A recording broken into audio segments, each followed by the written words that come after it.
Hola chicos, bienvenidos a Derechos de Obligaciones.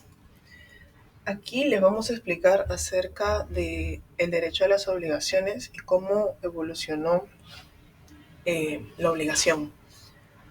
Primeramente, tenemos el sustento esencial del derecho de obligaciones, lo cual lo encontramos en el derecho romano. Segundo, no hubo diferencia entre responsabilidad civil y penal de las personas. Acerca de la ley Paetelia Papiria, entendemos que es una obligación que recae sobre el patrimonio y no sobre la persona del deudor. Paetelia Papiria recae sobre el patrimonio y no la persona. Las institutas de Justiniano. En las institutas de Justiniano, donde se define el concepto de obligación, el cual conserva sorprendentemente actualmente, la prisión por deudas se mantuvo hasta la época contemporánea, aplicada solamente por el Estado y no por el acreedor en particular. Es decir, que esto solamente lo puede aplicar el Estado y no el acreedor. Según Pottier, fue el creador de la teoría general obligacional contemporánea, material romano, medioevo, sistema de origen germano. No es una disciplina inmutable del derecho, hay transformaciones, pero ocurren de forma lenta. Las obligaciones recogen las relaciones sociales, económicas, morales y políticas del hombre.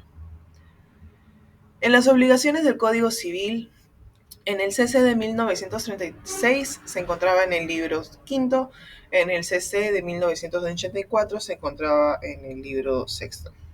Dividido en dos secciones, las obligaciones y sus modalidades, obligaciones de dar, hacer y no hacer, alternativas, facultativas, divisibles e indivisibles, mancomunadas, solidarias, reconocimiento de obligaciones y transmisión de las obligaciones. El efecto de estas obligaciones. Como efecto tenemos el pago, la novación, la compensación, la condonación, la consolidación, la transacción, el mutuo disenso, la mora y la cláusula penal. El derecho de las obligaciones se aplica a todas las ramas del derecho civil, llámese derecho de persona, derecho de familia, derecho de sucesiones, derechos reales, aunque sus preceptos desde luego están estrechamente vinculados a las denominadas fuentes de las obligaciones. El derecho de las obligaciones no se agotan dentro del propio derecho civil. Es mucho más amplio y se aplica en rigor a las demás ramas del derecho. Trátese del derecho tributario, derecho de trabajo o derecho mercantil. Es decir, que no se agota dentro del derecho civil, sino tiene una amplia gama de ramas.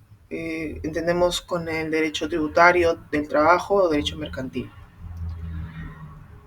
El derecho de obligaciones es un conjunto de normas jurídicas y vigentes que estudia las relaciones de los derechos patrimoniales que tienen por objeto hechos o prestaciones a cargo de una persona y en provecho de otras.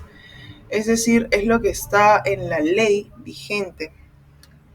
En este estudio se estudian las relaciones de estas personas involucradas, quienes presentan los derechos patrimoniales, que tienen como objeto los hechos o las prestaciones.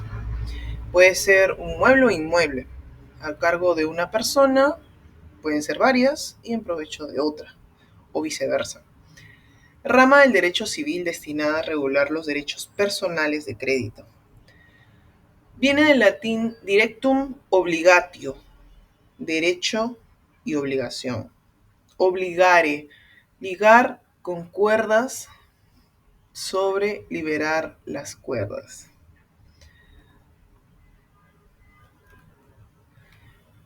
Función del derecho de obligaciones. La relación jurídica compleja entre un sujeto acreedor y otro deudor, donde este último ejecuta una prestación determinada. Es decir, como les mencionaba, es la relación jurídica entre la persona, quien es quien inicia, tenemos el acreedor, y otro el deudor, quien tiene la responsabilidad, donde este último ejecuta la prestación determinada. Quien tiene dos tareas, entendemos que la obligación reduce costos de transacción, reduce complicaciones y complejidades innecesarias, y asegura el cumplimiento de las relaciones obligatorias proporcionando remedios para el caso de lesiones. Entonces, tenemos aquí que la función del derecho de obligaciones es reducir costos y asegurar el cumplimiento. En función de lo que se necesita para satisfacer el interés, tenemos la situación jurídica. Derecho de obligaciones es una situación jurídica autosuficiente. No requiere de un tercero. La situación jurídica, propiedad por ti mismo, satisface tu interés, posesión, derechos reales. Situación jurídica relacional, requiere de un tercero y en cooperación. Aquí podemos entender que una situación jurídica autosuficiente, es decir, de una sola persona con otra, estamos hablando de máximo dos, no requiere de un tercero. Tenemos a la propiedad por ti mismo que satisface tu interés o la posesión o derechos reales. Luego tenemos la situación jurídica relacional. En la situación jurídica relacional requiere de un tercero y actuamos en cooperación. En la naturaleza de la prestación, obligación de dar, obligación de no hacer, obligación de hacer. También se puede mencionar que hay una obligación de no dar, pero lo hablaremos más adelante. La obligación, según estos autores. Según Giorgi, el vínculo jurídico entre dos o más personas determinadas en virtud del cual una o varias de ellas, deudor o deudores, quedan sujetas respecto a otras u otras, acreedor o acreedores, a hacer o no hacer alguna cosa, entrando en un estado de sujeción o ligamen. De Ruggiero define a la obligación como la relación jurídica en virtud a la cual una persona llamada deudora debe una determinada prestación a otra determinada acreedora, quien tiene la facultad de exigirla construyendo a la primera a satisfacerla. Tenemos que todas las definiciones coinciden en que es un vínculo o relación jurídica entre los sujetos. Deudor se obliga a dar, hacer o no hacer algo a favor del segundo y el acreedor. Todas las definiciones coinciden en que es un vínculo o relación jurídica entre los sujetos. Deudor se obliga a dar, hacer o no hacer algo a favor del segundo, quien es el acreedor. Como ejemplo, en el artículo 1361 del CC, los contratos son obligatorios en cuanto se haya expresado en ellos. Principio pacta sunt servanda, el pacto de ley entre las partes. Entonces, tenemos que en latino, el principio pacta sunt servanda, el pacto es ley entre las partes. Es un término en latín explicando lo que es la obligación. Características de la obligación. Según Hernández Gil, las principales características de la obligación son las siguientes. No existe deuda sin crédito y a la viceversa. Podemos entender que no existe una obligación si es que no hay un contrato. Como decía acá, principio pacta sunt servanda. Pacto es ley entre las partes. El deber es aquí un deber de prestación, es decir, el deber se refiere a un comportamiento determinado de la persona. La obligación, en sentido específico, como deber de prestación, se caracteriza porque puede expresar por sí sola la relación existente entre dos o más personas. Por lo general, la prestación sobre la que recae el deber es susceptible de una valoración económica. Pero la patrimonialidad no es una característica indispensable de la obligación. Los deberes jurídicos de la obligación.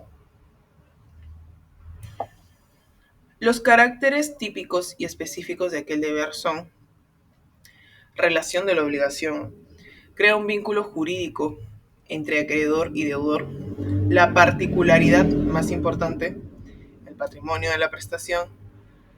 El deber de la prestación se dirige a satisfacer intereses patrimonial o no del acreedor y éste está autorizado para exigir su cumplimiento.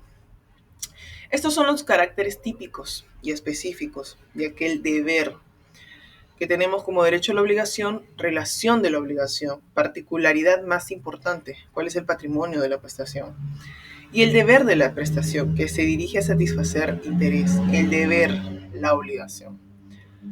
Por carencia de alguna de las características señaladas, no constituyen obligaciones los deberes jurídicos genéricos, a los cuales no existe un sujeto activo determinado, y los deberes sin contenido patrimonial. Siempre que el comportamiento debido sea apreciable patrimonialmente, se estará en presencia de una obligación, aun cuando se trate de una relación jurídica familiar. Es lo que ocurre con el deber de prestación alimentaria, que sí contiene un claro contenido económico y que es pasible, además de ejecución forzosa. Las obligaciones civiles propiamente dichas. Estas requieren de contenido patrimonial y asimismo constituyen obligaciones civiles, las que nacen de la voluntad unilateral. Quiere decir que muchas de ellas no están explícitas en la norma. Está bien obligación civil, la de prestar alimentos, porque ella origina una relación acreedor-deudor por un vínculo que emana de la ley, con la característica de patrimonialidad. La obligación civil nace por orden de la ley, desde el momento en que una persona, por dolo o culpa, causa un daño a otra, o desde que aquel que usa un bien riesgoso o peligroso o ejercita una actividad riesgosa o peligrosa causa daño a otro. En ese instante surge la obligación de indemnizar y esta obligación, que duda cabe, es de carácter civil. Entendemos entonces que esta obligación civil nace por orden de la ley.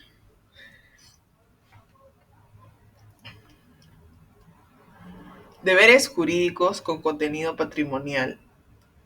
Aquí no hay obligación, porque existe exigibilidad.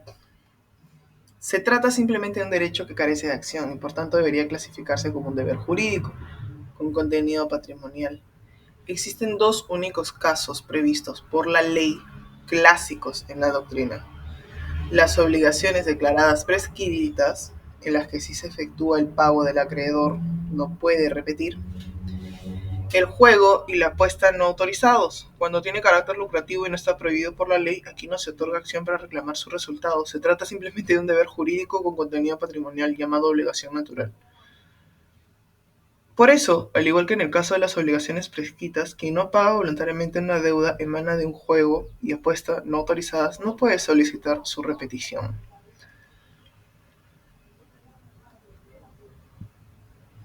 Los deberes jurídicos que carecen de contenido patrimonial. Ya entendimos que este es con contenido patrimonial y ahora hablaremos de los que carecen de contenido patrimonial. Estos deberes jurídicos carecen de contenido patrimonial, pero pueden en algunos casos adquirir ese contenido. Por ejemplo, los padres que ejercen patria potestad usufructúan los bienes de sus hijos. En consecuencia, si se pierde la patria potestad, se pierde, consiguientemente, el derecho de usufructar tales bienes, teniendo consecuencias económicas. Otros casos tan solo quedan en deberes jurídicos, sin consecuencias ulteriores. Por ejemplo, la obligación de educar a los hijos, la recíproca fidelidad de los cónyuges, el deber de hacer vida en común de domicilio conyugal, ejercer la patria potestad, etc. Los deberes morales o de solidaridad social. Aquí es la que había mencionado. La trascendencia de esta clasificación se desprende del artículo 1275 del Código Civil, cuando prescribe que no hay repetición de lo pagado para cumplir deberes morales o de solidaridad social. Se trata en ambos casos de deberes morales, pues la solidaridad social emana de la moral y no es jurídica. Aquí no hay una obligación civil ni natural, tampoco hay deberes jurídicos. Hay solamente razones éticas o de beneficencia o de caridad que inducen a una persona a acudir con la prestación. Deberes generales que carecen del contenido patrimonial. Ellos no se encuentran previstos por la norma jurídica. Esto es lo que les había mencionado, es decir, no están previstos en el Código Civil.